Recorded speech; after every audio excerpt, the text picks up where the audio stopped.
Joe Biden and Kamala Harris signed another executive order to demonize gun owners and further attack the Second Amendment. The order does at least 5 things, and of course, they're all stupid. Number 1, it's a huge cash grab. Joe Biden's going to be shoveling $500 million into the hands of he and Kamala Harris's political allies in D.C., namely bogus research organizations, to review and study the impact and the causes of gun violence. Of course, these commissions will come back, as we all know, and they'll say, you're right, you have to ban AR-15s, national red flag laws, the whole 9 yards. It's a straight up reward with taxpayer money to Joe Biden and Kamala Harris's political allies. That's number 1. Number 2, the order bans Glock switches.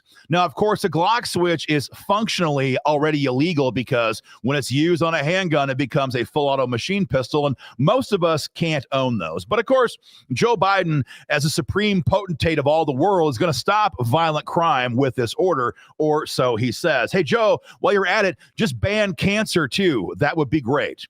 Number 3, the order creates a new division at ATF to study emerging threats. Emerging threats. What a joke. The ATF, total scandal-ridden disaster. They're a threat to gun owners and puppies everywhere. That is who they are a threat to. To have them study gun owners is, of course, absurd. Number 4, it creates a new commission to study the impact and the danger posed by 3D printed firearms. Like every tyrant in the history of the world, Joe Biden and Kamala Harris hate the fact that we the people can print firearms on a 3D printer and they know nothing about it. This study will come back, of course, and say that 3D guns are dangerous. And if Kamala Harris wins in November, she will ban 3D firearms by an EO of her own in January. Make no mistake. Of course, these commissions will not study the emerging threats posed by the foreign invasion well underway in our country. They won't examine the dangers posed by gun-free zones, so-called, or deadly safe storage laws. But no, they will examine with taxpayer money how they can further use the power of the government to attack our gun rights. And number 5, and perhaps worst of all, this order from Joe Biden, functionally speaking, is going to be encouraging gun dealers to red flag young Americans. What do I mean by that?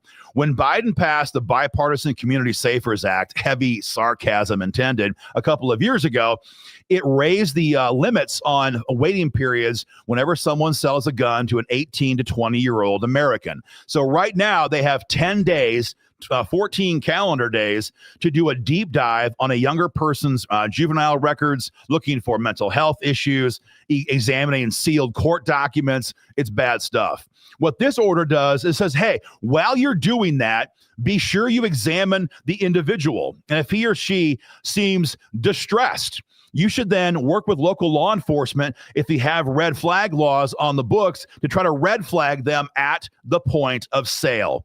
It's devious stuff, because if you're a gun dealer and you don't do it and something tragic happens years later with that firearm, the ATF will come back after your company, your gun shop, trying to shut you down. It is trying to weaponize gun dealers against their own customers. Guys, it's terrible stuff, which is, of course, what we expect from this president.